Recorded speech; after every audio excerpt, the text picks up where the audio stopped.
말씀의 제목은 2차 인구조사 레슨입니다. 2차 인구조사 레슨. 오늘 본문이 이스라엘이 이제 두 번째 인구조사를 하나님께서 명령하시고 두 번째 인구조사를 하는 그런 부분입니다. 두 번째 인구조사가 실시된 장소는 모압 평지입니다. 모압 평지. 1차 인구조사가 실시된 곳은 시내산이죠. 민수기 1장에 1차 인구조사가 시작이 되는데 그때는 시내산입니다. 시내산에서 모세는 율법을 받고 또 성막을 하고 또 제사법, 레위기 제사법을 받고 그리고 나서 이제 거의 시내산에서 1년을 머물렀어요. 정확히는 11개월 정도로 머물렀는데 이제 시내산에서 이제 출발을 해야 하는 겁니다. 시내산에서 이제 다시 이제 가나안으로 출발을 할 때 그때 인구조사를 한 게 1차 인구조사입니다. 출애굽을 하고 난 다음 애굽에서 나와서 곧바로 인구조사를 할 여유가 없으니까 출애굽을 한 직후 인구조사를 한 게 아니고 시내산으로 가고 나서 거기서 이제 차분하게 인구조사를 했던 거죠. 오늘은 2차 인구조사입니다. 2차 인구조사를 두 번째 인구조사를 요구했다. 하나님께서 하라고 하시는 겁니다. 어느 누군가의 아이디어가 아니라 하나님이 2차 인구조사를 하라 그랬어요. 그렇다면 2차 인구조사를 명령하신 이유는 뭘까? 1차 인구조사를 명령하신 이유는 이제 광야길을 이제 본격적으로 시작을 해야 하니까 몇 명 정도 되는지 파악하기 위해서 시작한 거고 2차 인구조사를 명령하신 이유는 이제 가나안이 코앞에 와 있기 때문에 가나안을 목전에 두고 이스라엘이 지금 현재 어느 정도나 되는지를 파악하기 위해서 2차 인구조사를 실시한 거죠. 그래서 2차 인구조사를 실시했다는 것은 이제 그만큼 가나안이 가까이 왔다. 가나안이 목전에 왔다라는 것을 의미하는 겁니다. 하나님께서 2차 인구조사를 명령한 이유가 또 있겠죠. 괜히 시킨 게 아니라 저는 두 가지 정도를 묵상을 했는데 첫째는 하나님의 신실하심입니다. 하나님이 얼마나 신실하신 분이신지를 이스라엘 전체에게 나타내시고 또 보여주시기 위해서 두 번째 인구조사를 하라고 하신 거죠. 민수기 1장에서 시내산에서 1차 인구조사를 하고 난 다음 그 다음에 이제 이스라엘은 광야길을 시작을 했는데 파란 광야의 가데스 바네아에 이르렀을 때 어떤 일이 일어납니다. 그곳에서 모세는 12명의 정탐꾼을 보내서 40일 동안 가나안 땅을 정탐하게 하고 돌아온 후에 이제 보고를 받았는데 12명 중에 10명이 부정적으로 보고를 하는 겁니다. 우리가 탐지했던 땅은 정말로 젖과 꿀이 흐르는 땅이다. 그런데 저들의 성읍이 너무 견고하고 또 저들의 신장이 너무 크고 도저히 우리가 당해낼 수 없을 것 같다. 저들에 비하면 우리는 메뚜기다. 그러자 백성들은 완전히 낙담하게 됩니다. 그리고 돌을 들어서 모세와 아론을 죽이려고 그러고 그래서 하나님이 진노하십니다. 하나님이 진노하신 내용은 너희가 그 땅을 탐지했던 날수 40일을 하루를 1년으로 계산을 해서 광야에서 시간을 보내도록 그렇게 하는 것입니다. 이 가데스 바네아까지 오는 길이 2년이 걸렸으니까 나머지 38년을 이제 파란 광야에서 지내게 되는 겁니다. 그리고 또 하나 하나님은 말씀하시기를 출애굽을 했던 1세대, 출애굽을 경험했던 1세대, 홍해를 건넜던 1세대, 이들은 10명의 정탐꾼의 말만 듣고 모세와 아론을 죽이려고 했던 사람들. 하나님은 이들에게 진노하시고 너희는 가나안 땅에 들어가지 못한다 라고 하셨어요. 갈렙과 요수아를 제외한 모든 사람은 들어가지 못한다. 그렇게 불평하고 그렇게 원망하고 그렇게 따지는 게 많고 그렇게 마음에 안 들면 들어가지 말라는 거죠. 그래서 하나님께서 갈렙과 여호수아, 믿음으로 이야기했던 갈렙과 여호수아를 제외한 나머지 돌까지 들면서 불평을 했던 너희들은 들어가지 마라, 이렇게 된 겁니다. 민수기 14장 30절 말씀을 같이 읽겠습니다. 자, 시작. 여분네 아들 갈렙과 눈의 아들 여호수아 외에는 내가 맹세하여 너희에게 살게 하리라 한 땅에 결단코 들어가지 못하리라.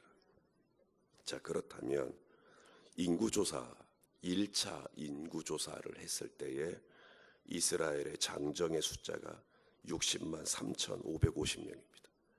민수기 1장 46절을 좀 보여주십시오. 자, 읽어보죠. 계수된 자의 총계가 60만 3,550명이었더라. 2명을 뺀 나머지는 다 죽을 거라 그랬으니까 60만 명이 넘는 장정들이 다 죽겠죠. 그렇다면 응당 2차 인구조사를 실시할 때쯤 되면 이스라엘의 숫자가 늘어날 것을 기대할까요? 줄어들었을 것을 기대할까요? 예, 당연히 많은 장정들이 죽고 두 번째 인구조사에서는 분명 숫자가 줄어야 그것이 예상한 대로 맞는 건데, 오늘 본문이 끝나는 51절을 보시면, 자, 51절, 자, 두 번째 인구조사의 결과입니다. 시작. 730명이었더라. 60만 1730명. 숫자가 준 게 아니라 숫자가 늘었습니다. 숫자가 늘었어요. 오히려 1820명이 늘었습니다. 이게 뭐냐? 두 번째 인구조사를 통해서 하나님께서 우리에게 보여주시고자 하시는, 또 말씀하시고자 하는 게 있어요.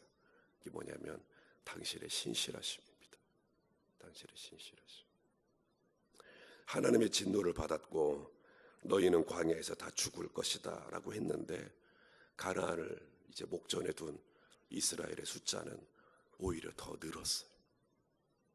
하나님이 아브라함에게 하셨던 약속이 있죠. 내가 너로 큰 민족을 이루게 하겠다. 그 약속을 그대로 이루신 것입니다. 그래서 하나님의 공의는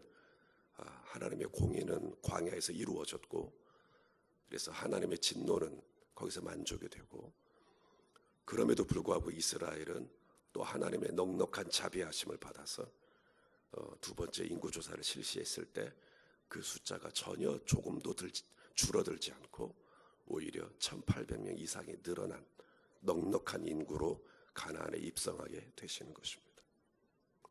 하나님은 참 광야 생활 중에 이스라엘이, 죄송합니다, 지금 제가 목소리가 너무 나오지 못해서 들으실 때 너무 불쾌하실 텐데, 불편하실 텐데 죄송하게 생각하고요. 이 광야 생활 중에 이스라엘이 보였던 그 태도들, 원망하고 거역하고 반항하고 따지고, 그럼에도 불구하고 하나님은 이스라엘에게 이런 엄청난 자비하심을 보여주셨단 말이죠. 그것은 하나님이 이스라엘에 대해서 여전히 기대하는 마음을 가지고 계시고, 이스라엘에 대해서 여전히 하나님은 소망을 갖고 계시다라고 하는 것을 알 수가 있습니다. 굉장히 많은 사람이 죽었죠. 60만 명이 넘는 사람들이 분명히 죽었습니다. 그럼에도 불구하고 어떻게 이렇게 인구 수가 별로 변동이 없나, 이제 그 이유를 말씀을 드리겠습니다. 각 지파별 인구수를 보니까 1차 인구조사 했을 때하고 비교했을 때 숫자가 늘어난 지파가 있습니다. 1차 때보다 2차 때 오히려 숫자가 늘었어요. 또 1차 때에 비하면 2차 때 숫자가 줄어든 또 그런 지파가 또 있습니다. 숫자가 늘어난 지파는 유다 지파 진영에 있는, 유다 지파 진영에 있는 지파들이 다 늘었습니다. 유다 지파, 스불론 지파, 이사갈 지파, 이들은 다 숫자가 늘었어요. 1차에 비해서 숫자가 늘었습니다. 가장 많이 늘어난 지파가 므낫세 지파입니다. 이 므낫세 지파는 1차 조사 때 32,200명이었어요. 32,200명. 12지파 중에 가장 작은 수였습니다. 가장 작은. 그런데 2차 조사를 해볼게요. 오늘 본문 34절입니다. 오늘 본문 34절 읽겠습니다. 시작. 이는 므낫세의 종족들이라 계수된 자가 52,700명이었더라. 32,000명에서 52,000으로 늘었습니다. 63% 정도가 숫자가 늘었어요. 이 반면에 숫자가 줄어든 지파가 있습니다. 루벤 지파 진영에 있는 지파들은 다 숫자가 줄었습니다. 루벤, 시므온, 갓, 이 세 지파는 숫자가 다 줄었어요. 루벤의 경우 1차 때 46,500명인데 오늘 본문 7절에 보시면 43,730명 숫자가 줄었습니다. 시므온의 경우는 가장 심합니다. 1차 때 59,300명이었는데 오늘 보면 14절, 자 보시겠습니까? 14절 시작. 이는 시므온의 종족들이니 계수된 자가 22,200명, 64% 정도가 줄었습니다. 숫자가 확 줄었어요. 그래서 시므온 지파는 12지파 중에 가장 작은 지파가 됩니다. 가장 작은 지파. 그래서 나중에 이 시므온 지파는 유다 지파 안에 속해가지고 살게 돼요. 가장 작은 지파가 됩니다. 갓 지파도 약 5,000명 정도가 줄어요. 왜 이런 일이 있을까? 왜 르우벤 지파, 시므온 지파가 왜 이렇게 숫자가 줄었나? 자, 르우벤 지파의 경우입니다. 르우벤 지파의 인구가 줄어들게 된 가장 결정적인 사건은 고라 자손의 반역됩니다. 고라 자손의 반역돼. 그때 고라와 함께 편을 들었던 지파가 바로 르우벤 지파입니다. 민수기 16장 1절을 같이 봅시다. 시작. 레위의 증손 고앗의 손자 이스라엘의 아들 고라와 르우벤 자손 엘리압의 아들 다단과 아비람과 벨렛의 아들 운이 당을 짓고. 자, 고라와 다단과 아비람 이들은 나중에 다 죽죠. 땅이 갈라져서 죽고 불에 타 죽고 다 죽어요. 그럼에도 불구하고 그렇게 고라와 250명의 족장들이 다 죽는 그런 끔찍한 사건을 목도했음에도 불구하고 이스라엘 자손이 민수기 16장 41절에 보면 이스라엘 자손이 온 회중이 모세와 아론에게 와서 또 따집니다. 방금 전에 그렇게 모세와 아론에게 거역했다가 죽었는데도 또 다시 와서 또 뭐라 그래요? 뭐라 그러냐면 당신이 여호와의 백성을 죽였다. 이렇게 얘기를 합니다. 이때 41절에 이스라엘 자손 그랬는데 이스라엘 자손이 도대체 누군가? 나중에 이 일로 인해서 연병이 일어납니다. 전염병이. 그리고 14,700명이 죽임을 당하게 되는데 그 대부분의 숫자가 르우벤 지파의 숫자입니다. 그래서 이 르우벤이 다단과 아비람을 비롯해서 이 모세에 대해서 좋지 않은 마음을 가지고 있었던 거죠. 그래서 그렇게 불타서 죽는, 땅이 갈라져서 죽는 걸 봤음에도 불구하고 이들은 여전히 모세에게 또 아론에게 원망을 했고 그로 인해서 하나님은 14,700명이 죽임을 당하게 하시는데 그 대부분의 숫자가 르우벤 지파입니다. 시므온 지파는 왜 그렇게 숫자가 들었을까? 시므온 지파가 숫자가 줄어든 이유가 또 있습니다. 여러분이 어제 이제 읽었던 본문인데 모압 평지에서 이스라엘은 미디안 여인들과 행음을 하게 됩니다. 그로 인해서 엘르아살의 아들 비느하스가 이제 행음을 하는 이스라엘 족장과 그리고 미디안 여인을 죽이게 돼요. 처형을 하게 됩니다. 그래서 하나님의 진노가 거기서 거두어지게 되는데 그 족장이 누구냐? 뻔뻔하게 모든 백성들이 보는 앞에서 행음을 했던 이스라엘 족장이 누구냐? 바로 시므온 지파 사람입니다. 자, 어제 본문 14절 말씀, 25장 14절 보겠습니다. 죽임을 당한 이스라엘 남자 곧 미디안 여인과 함께 죽임을 당한 자의 이름은 시므리니 살루의 아들이요 시므온인의 조상의 가문 중 한 지도자다. 이스라엘이 모압에서 미디안 여인들과 행음을 하는 그 죄를 지었을 때 4절에 보시면, 25장 4절에 보시면 하나님은 이스라엘의 수령들, 이스라엘의 우두머리들, 이스라엘의 리더들을 처형하라고 말씀하셨어요. 이 말은 이스라엘이 모압 여인들과 행음을 하게 된 가장 결정적인 이유가 지도자들이 있다라는 거죠. 그래서 지도자들을 다 처형하라고 하나님께서 말씀하셨어요. 이 지도자들이 누구보다 열심히 우상을 숭배하고 행음을 하고 그랬다는 거죠. 특별히 지도자들 중에서도 가장 열심히 있는 지파, 가장 바알 숭배에 빠져들었던 지파, 그 족장, 그 리더가 어디 출신이냐면 시므온 출신입니다. 그래서 이 시므온의 이 지파의 리더가 시므온 사람들을 충동해서 같이 우상 숭배의 죄를 범하게 된 거죠.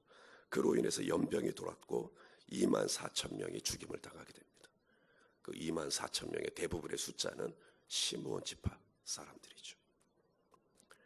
결론으로 어느 지파는 늘었고 어느 지파는 줄었어요. 유다 지파와 므낫세 지파는 늘었습니다. 이유가 뭘까? 저들의 한 가지 특징, 하나님 앞에서 충성된 모습입니다. 불평을 안 해요. 불평을 안 해요. 하나님께 그냥 순종합니다. 특히 유다 지파의 경우는 광야를 행진할 때 제일 선두에 서서 가장 힘들고 어려운 일을 도맡아 합니다. 나중에 가나안 정복할 때도 여호수아가 어느 지파가 먼저 가겠냐고 손을 제일 먼저 듭니다. 유다 지파가 우리가 하겠다. 내가 가서 힘든 길을 먼저 닦아놓겠다고 유다 지파의 충성스러움을 보게 됩니다. 그래서 유다 지파는 숫자가 더 늘어요. 야곱이 유다를 축복하죠. 12아들을 축복할 때 유다를 축복할 때 어떤 예언을 했냐면 너희 지파에서 예수님이 나올 거라고 그렇게 말씀하십니다. 반면에 르우벤 지파는 장자 지파입니다. 숫자가 줄었어요. 시므온 지파는 바로 그 다음 두 번째 아들인데도 숫자가 줄었습니다. 아니 숫자가 늘 수도 있고 줄 수도 있는데 그게 뭐 대수입니까? 예, 대수입니다. 엄청난 대수입니다. 왜냐하면 이스라엘이 이제 가나안에 들어가게 되면 땅을 분배해요. 땅을 분배하는데 어느 위치에 지파들이 위치할 거냐 그건 제비를 뽑습니다. 북쪽으로 가기도 하고 남쪽으로 가기도 하고. 그런데 어느 위치를 가든 땅 크기가 정해져야죠. 어느 만큼 땅을 가질 거냐 그것은 철저하게 인구수에 비례합니다. 자, 우리가 51절까지 봤는데 52절과 53절을 보십시오. 52절과 53절 보겠습니다. 여호와께서 모세에게 말씀하여 이르시되 이 명수대로 땅을 나눠 주어 기업을 삼게 하라. 하나님은 가나안을 목전에 두고 두 번째 인구조사를 명령하셨습니다. 이를 통해 드러난 게 두 가지인데 첫째는 하나님의 선하심입니다. 출애굽을 경험했던 1세대가 광야에서 다 죽고 그럼에도 불구하고 이스라엘의 인구의 수는 조금도 줄지 않고 하나님은 창대하게 그 민족을 돌보셨습니다. 또 하나 하나님께 충성하고 하나님께 신실하면 오히려 그 숫자가 늘어난다. 하나님은 보상하시는 하나님이라는 걸 알게 됩니다. 같은 형편에서도 누군가는 하나님을 바라봅니다. 그런데 같은 형편에서도 누군가는 나를 바라봅니다. 여러분 문제라는 게 앞에 있으면 문제와 나를 비교하면 안 됩니다. 이 10명의 정탐꾼들은 문제와 자기 자신을 비교했어요. 문제가 너무 커 보이니까 그리고 자기 자신은 너무 작아 보이는 거죠. 하지만 갈렙과 여호수아는 문제와 하나님을 비교했습니다. 문제가 아무리 커 보여도 하나님에 비하니까 저들은 우리 밥이다, 그런 겁니다. 성도 여러분, 우리 하나님이 원하시는 게 믿음입니다.